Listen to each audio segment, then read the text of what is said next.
Bismillahirrahmanirrahim. Umrah qada. Mengikut perjanjian Hudaybiyah bahawa Rasulullah SAW dan para sahabat tidak dibenar mengerjakan umrah di tahun itu, walaupun mereka telah memakai pakaian ihram dan berniat mengerjakannya. Rasulullah dah pakai pakaian ihram nak masuk Mekah dan berniat. Mengikut ulama'nya, bila dah pakai jadi wajiblah. Umrah ni ada ulama' kata sunat, ada ulama' kata wajib. Sekali seumur hidup macam haji juga. Ada ulama' kata haji saja. Tapi lebih baiklah kita buat umrah ni. Yang jadi sebut rukun Islam ni haji. Ada setengah orang sebut haji kecil, haji besar. Haji kecil ni ialah umrah. Menunjukkan kesungguhannya sehingga Nabi sendiri pun macam wajib disebut ni qada. Dalam perjanjian Hudaybiyah berlaku apabila Nabi SAW berhasrat nak pergi ke Mekah kerana mendapat mimpi masuk Mekah. Tuhan kata Nabi akan masuk Mekah. Maka gembiralah para sahabat radhiyallahu anhum. Mimpi seorang Nabi adalah wahyu daripada Allah Ta'ala. Tapi Allah Ta'ala uji iman mereka. Percaya tak ke Nabi? Tiba-tiba pada tahun itu, mereka nak masuk Mekah dihalang dengan bala tentera musyrikin. Atau Sayyidina Osman berunding. Tak balik orang yang dihantar berunding. Dibimangi dan disebarkan berita Sayyidina Osman dibunuh. Lalu Nabi SAW mengadakan bai'ah. Bai'ah dengan makna berjanji menjual nyawa, menjual diri untuk mempertahankan Islam, menentang musuh Islam, sama ada mati syahid ataupun panjang umur hidup lagi. Tak berundur sekali-kali. Apabila Nabi SAW berbai'ah dengan sahabat-sahabat dia, jumlahnya 1000 lebih. Allah Ta'ala mengatakan radhiyallahu anhum. Semua mereka bai'ah itu diredha oleh Allah Ta'ala. Disebut dalam Al-Quran. Bila berlaku begitu menyebabkan orang-orang kafir musyrikin takut. Lalu mereka menghantar wakil. Kita baca kisahnya dulu. Mereka ajak berdamai.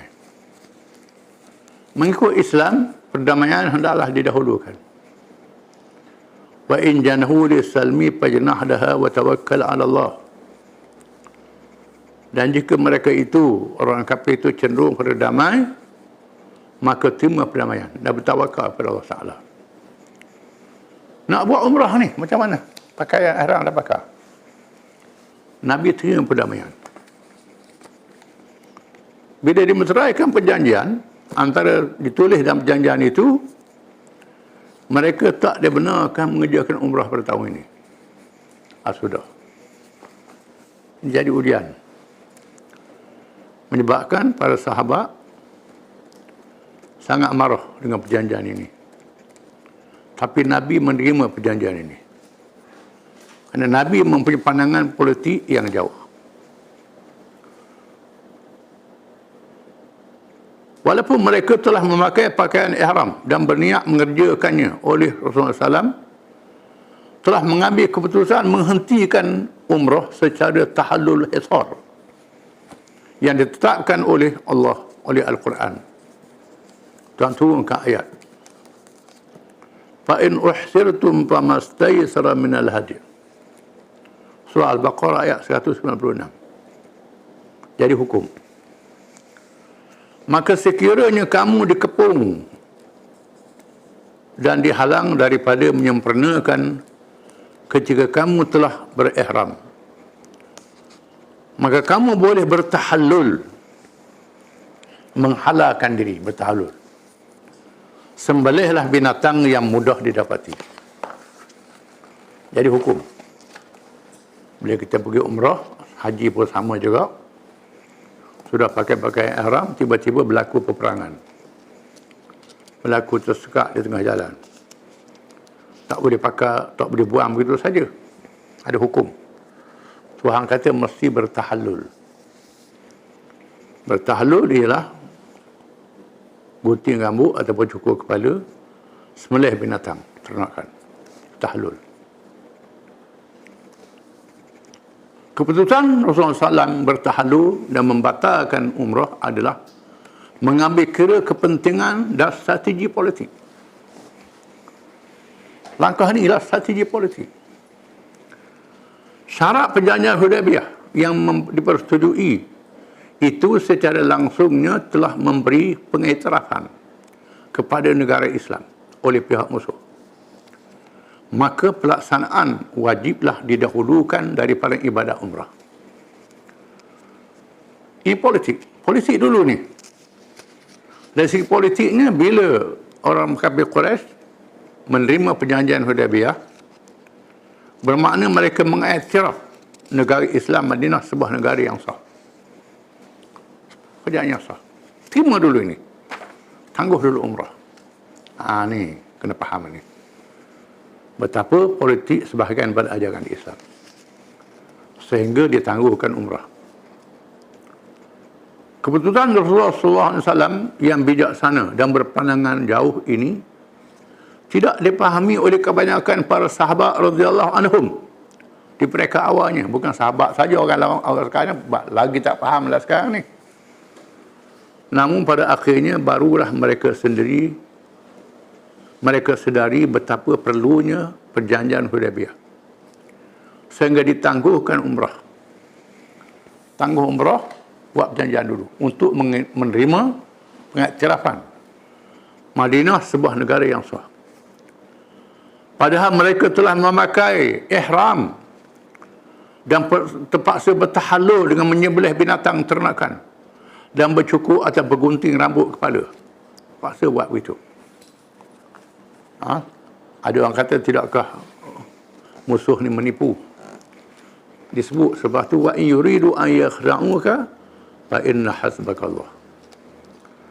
Dan jika segera mereka nak menipu kamu, cukup Allah akan menolong kamu. Allah berjanji menolong mereka beriman. Bila ngajak berdamai, kita berdamai, jangan takut dia tipu. Allah Ta'ala akan tolong kita. Kerana perdamaian ini memberi peluang untuk mereka mengenali Islam. Mereka tak apa dia Islam.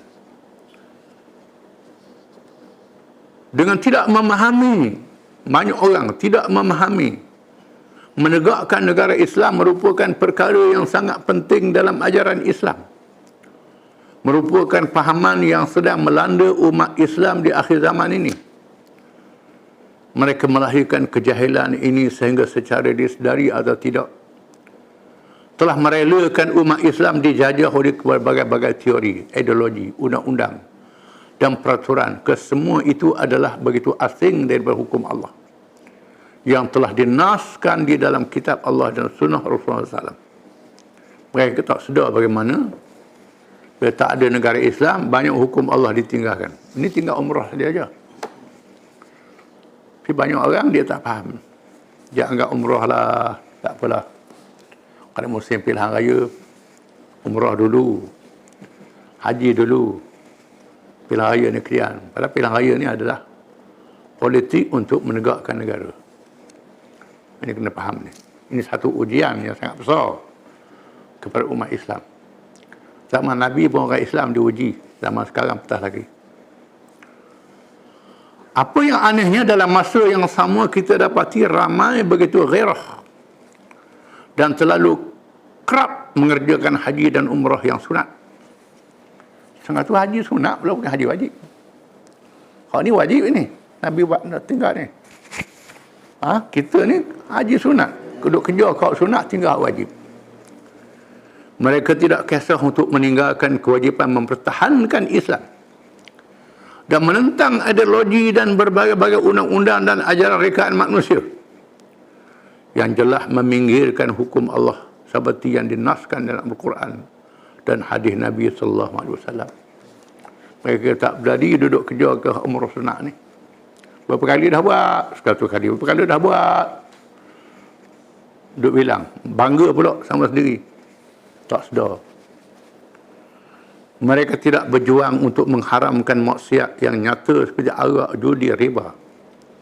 Atau berjuang melaksanakan hukum hudud dan qisas dan lain-lain. Mesti kena ada kuasa. Kalau tak ada kuasa, tak boleh laksanakan hukum ini. Mereka tak penting pada kuasa ni. Ada di kalangan mereka yang merungkai hukum yang wajib dengan menegakkan hukum-hukum yang sunat. Dan ada pula menyegerakan hukum yang boleh ditangguh dan mengabaikan hukum yang terdesak yang mesti dilakukan segera. Menunjukkan haji dan umrah hukumnya wajib tak dinafikan dan menjadi salah satu rukun Islam. Tetapi perlu dipahami bahawa perkara wajib itu ada dua bahagian. Yang pertama wajib mudayyak, yang kedua wajib muwassaq. Wajib mudayyak di mana waktunya terhad mengikut qada yang tidak boleh dia tangguh, seperti puasa Ramadan. Dalam masa sebulannya yang tidak boleh ditangguh pada bulan yang lain. Ini wajib mudayyak. Wajib puasa Ramadan tak boleh tangguh. Kalau tangguh, masuk bulan lain lah. Ini wajib mudayyak. Macam waktu zuhur nak habis waktu. Waktu akhir sekadar terus semayang. Ini wajib mudayyak. Tak boleh tangguh lagi. Kalau awal waktu, muwassaq. Yang kedua, wajib muwassaq. Yang di mana waktunya luas. Sehingga boleh ditangguh. Contohnya ialah Rasulullah SAW menangguhkan umrah dengan mendahulukan kepentingan strategi politik.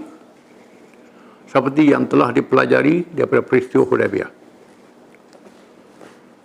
Contoh di zaman moden ini ialah menyertai pilihan raya yang telah ditetapkan untuk memilih kerajaan yang memerintah pada tarikh yang tertentu dan ditetapkan dengan ibadah haji dan umrah yang boleh ditangguh pada tarikh atau tahun yang berikutnya. Kecuali keadaan yang terdesak dan tidak mengizinkan untuk ditangguhkan. Duduk Mekah dah, saya nak balik. Itu lain cerita lah. Termasuklah perempuan dalam iddah sebagai contoh. Suami mati. Dia kena duduk rumah. Wajib duduk rumah. Ada lagi buat umrah juga. Buat haji juga. Kerana haji wajib. Di mana duduk di rumah dalam masa iddah ni wajib mudayyak. Waktu dihadkan. Haji boleh ditangguh. Kalau mati pun Allah Ta'ala ampun. Tetapi kalau langgar iddah ni, nak apa macam mana? Masa dia begitu, kena faham ni. Syekh Yusuf Al-Qaradawi melahirkan kecewaan dalam perkara ini. Bila menegaskan betapa ramai mereka yang begitu kerap mengerjakan haji dan umrah. Yang sunat itu telah meninggalkan amalan wajib seperti memberi sumbangan kepada jihad fisabilillah dan membantu golongan yang memerlukan bantuan di seluruh dunia. Orang Islam ada lapar. Dia pitih banyak pergi Mekah cak haji. Sedangkan tolong orang lapar ni wajib. Ada orang lapar. Tinggal orang lapar pergi Mekah. Kenapa begitu? Pergi Mekah tu sunat pula tu. Selain dari itu, mereka juga secara tidak langsung telah mengganggu rakan-rakan lain yang menunaikan haji dan umrah yang wajib. Ada rakan lain nak buat haji wajib, haji umrah, dia pergi buat ramah je. Dia buat ramah, ganggu orang nak buat yang wajib ini. Dia kerja buat sunat. Sehingga hak wajib, ganggu orang buat hak wajib. Seterusnya beliau menegaskan mereka yang mengerjakan haji dan umrah yang sunat itu wajib mengambil kira dua perkara. Yang pertama, jangan meninggalkan perkara wajib seperti tidak mengeluarkan zakat. Setengah tu, pergi haji zakat tak keluar. Hutang orang tak bayar. Bayar hutang orang ni wajib. Umrah pergi acak haji, hutang tak bayar. Nah, pula tak kebelik ini. Hutang wajib kena bayar.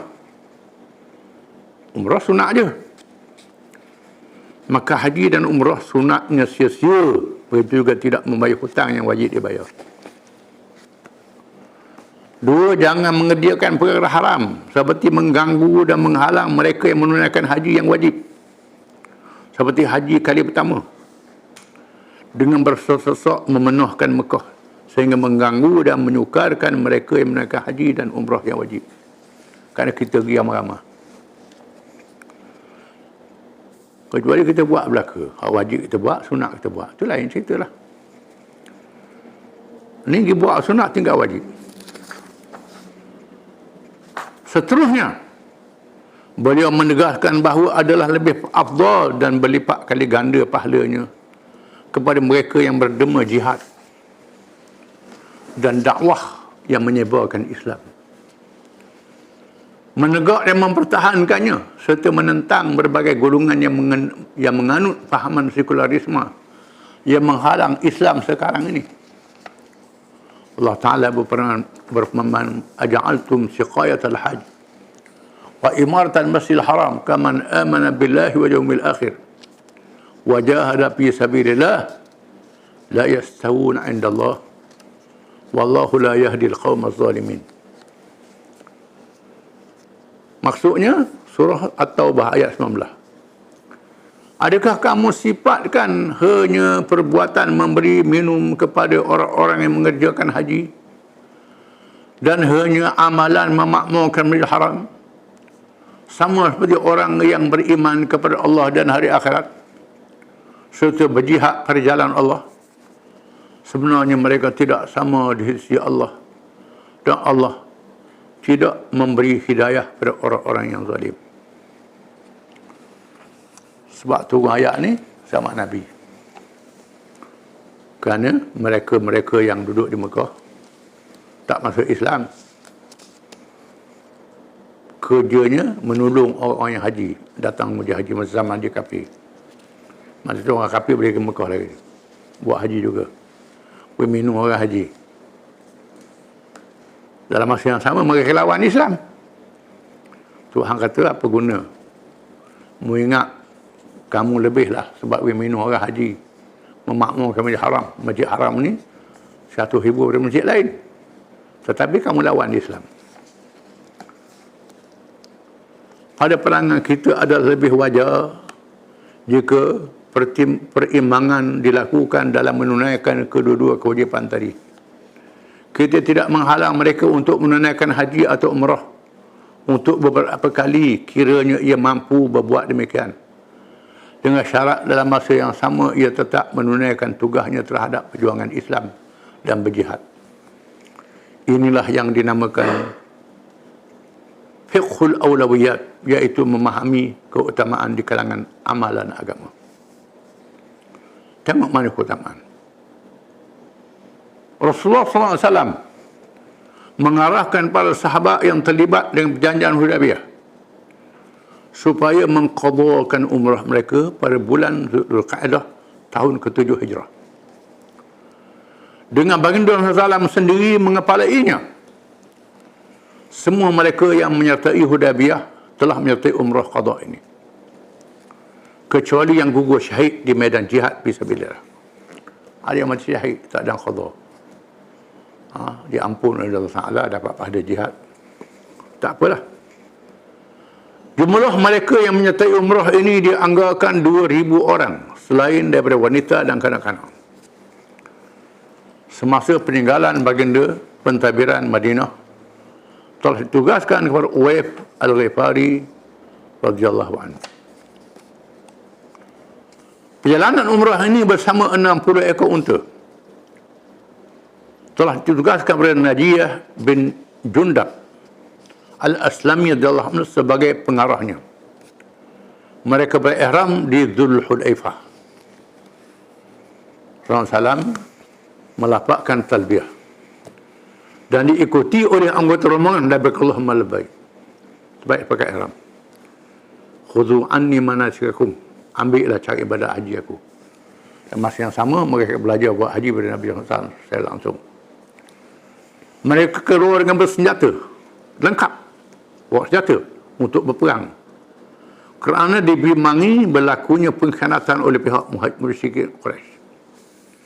Apabila tiba di Ya'jaj, senjata tersebut diperintah supaya ditinggalkan di situ. Dan kawalan ke atasnya ditugaskan pada satu pasukan seramai 200 orang yang diketuai oleh Aus bin Khawli Al-Ansari radhiyallahu anhu. Mereka memasuki tanah suci dengan keadaan perang berada di dalam sarungnya, iaitu merupakan senjata biasa bagi orang yang musafir sahaja. Bukan senjata berperang, nak panah nak lah, bawa pedang je, selit di pinggang. Rasulullah SAW menunggang untanya bernama Al-Qaswa.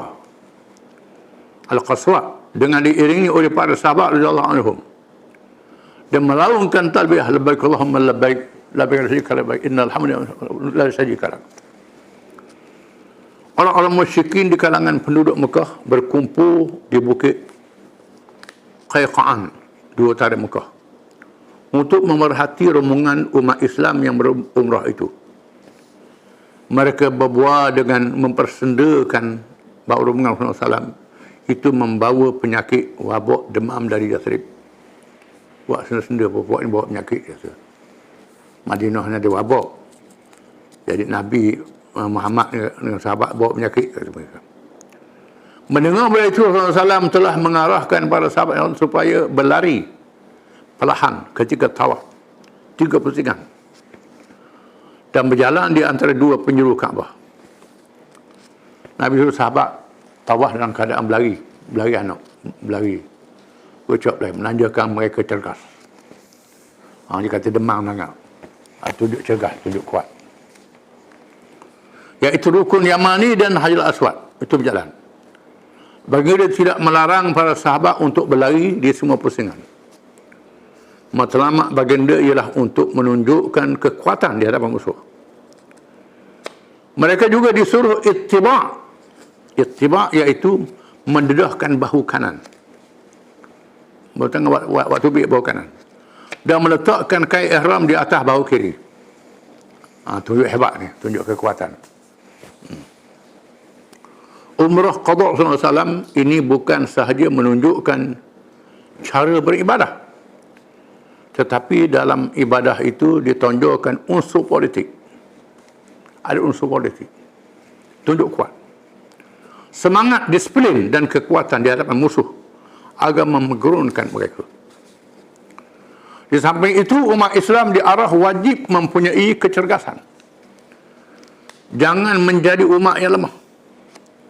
Bukan sahaja dari aspek iman, bahkan termasuk juga lahiriah, jasmani dan fizikal. Tunjuk tubuh kuat.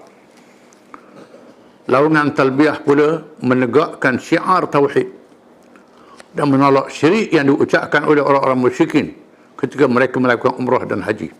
Lain dengan orang kafir buat umrah. Mereka lapak syirik, kita tidak. Talbiyah yang dilaungkan itu telah menimbulkan kemarahan musyrikin Makkah. Dan dalam masa yang sama mereka merasa gerung dengan kehebatan kalimah yang dilaungkan.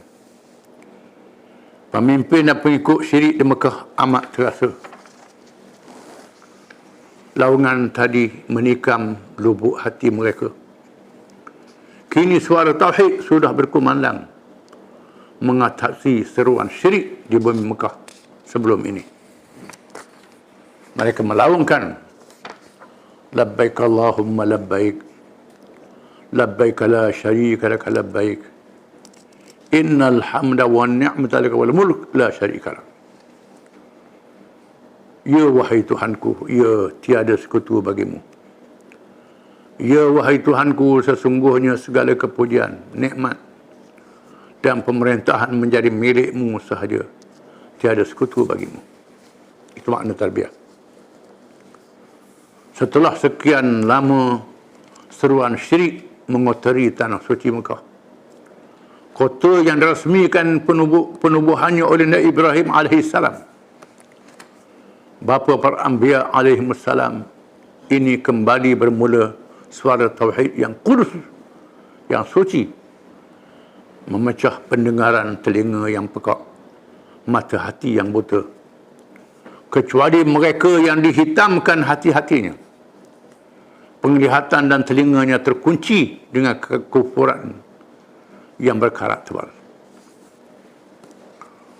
Rasulullah SAW dan rombongannya memasuki Mekah melalui Saniyah yang menuju Hijun. Puak musyrikin Mekah beramai-ramai menyaksikan Rasulullah SAW bersama para sahabatnya yang dengan penuh kehebatan, dan dikumandangkan pula dengan laungan talbiyah yang menegakkan tauhid dan menolak syirik. Macam demonstrasi tadi. Demonstrasi, tunjuk kekuatan. Mereka terus menerus bertalbiyah sehinggalah beristilam di Hajar Aswad. Rasulullah SAW bertawaf dengan diikuti oleh para sahabat radhiyallahu anhum. Dalam kali ini seorang dari kalangan sahabat Abdullah bin Rawahah telah bersyair. Abdullah Rawahah ini seorang penyair yang terkenal. Khallu fa kullul khairi an rasulihi, khallu banil kuffari an sabilihi, fi suhufin tutla ala rasulihi, qad anzala ar-rahmanu fi tanzilihi, inni ra'aitul haqqa fi qabulihi, ya rabbi inni mu'minun biqilihi, al-yawma nadribukum ala tanzilihi, bi anna khairal qatli fi sabilihi, ويذهل الخليل عن خليله ضربا يزيل الهام مقيله. Syair dia. Biarkan golongan kafir itu dengan jalan perjuangannya. Biarkan mereka menganggap sebenarnya segala kebaikan itu dari Rasulnya. Makna syair dia. Tuhan Maha Pemurah menurunkan di dalam kitabnya, di dalam lambaran-lambaran yang dibaca kepada Rasulnya. Wahai Tuhanku, sesungguhnya saya beriman kepada sabdanya. Sesungguhnya saya melihat kebenaran itu dengan menerimanya. Sesungguhnya sebaik kematian itu syahid di jalannya. Hari ini kami menentang kamu bersama wahyunya. Pukulan yang menghilangkan kesombongan dari yang menyatakannya, dan menghilangkan kerinduan kekasih terhadap kekasihnya. Ini hebat saya dia. Abdullah bin Rawahah ni dia mati syahid dalam perang Mu'tah. Yang baca kisahnya. Selepas ia bermadah dengan syairnya itu, lantas Umar bersabda, Umar mencela, kamu bersyair di hadapan Rasulullah di tanah suci ini? Umar marah. Dia bersyair. Mendengar Rasulullah SAW bersabda, biarkan wahai Umar, sesungguhnya ia mengenai dan mensasari musuh lebih cepat daripada panah. Nabi puji Allah Rawahah. Saya nak marah. Kenyataan Rasulullah SAW itu menunjukkan bahawa karya sastra seperti syair dan sajak yang diucap bagi mempertahankan Islam dan menentang musuhnya, termasuk dalam pengertian jihad. Itu maknanya. Jadi jihad ni termasuk jihad tulisan. Jihad melalui sastra, melalui sajak dibenarkan. Apabila orang musyrikin Mekah melihat Rasulullah SAW dan para sahabatnya bertawaf, secara berlari perlahan mereka berkata, cakap-cakap mengatakan mereka membawa wabak demam dari Yasrib tidak benar. Cubalah lihat mereka sebenarnya lebih gagah dan cergas. Cakap sama dia. Setelah selesai menunaikan tawaf, mereka bersa'i di atas Safa dan Marwah. Setelah ibadat umrah ditunaikan, maka baginda Rasulullah SAW memerintah satu pasukan lain pergi menggantikan mereka yang mengawal senjata di Ya'jaj, supaya mereka yang bertugas di sana juga dapat menunaikan umrah. Dia berada di Mekah bersama Rasulullah SAW, berada di Mekah selama 3 hari. Pada hari yang keempat, beberapa orang penduduk Mekah datang menemui Ali karamallahu wajhah, memberitahu bahawa tempoh keizinan mereka berada di Mekah telah habis. Sabarnya. Habis tempoh. Habis visa lah sama sekarang ni. Demikianlah keangkuhan orang musyrikin Mekah terhadap Rasulullah SAW, yang menganggap Rasulullah seperti seorang yang asing daripada Mekah. Apabila mereka memulakan perjalanan pulang, tiba-tiba anak Hamzah radhiyallahu anhu yang syahid dalam peperangan Uhud memanggil bapa-bapa saudaranya. Ali Kamal terus mengambilnya. Tiba-tiba Ja'far dan Zaid radhiyallahu anhu juga mahu mengambilnya. Maka berlaku perebutan di kalangan keluarga. Lalu Rasulullah SAW memutuskan supaya anak itu disuruh ke Ja'far radhiyallahu anhu. Kerana isteri Ja'far adalah juga ibu saudara kepadanya.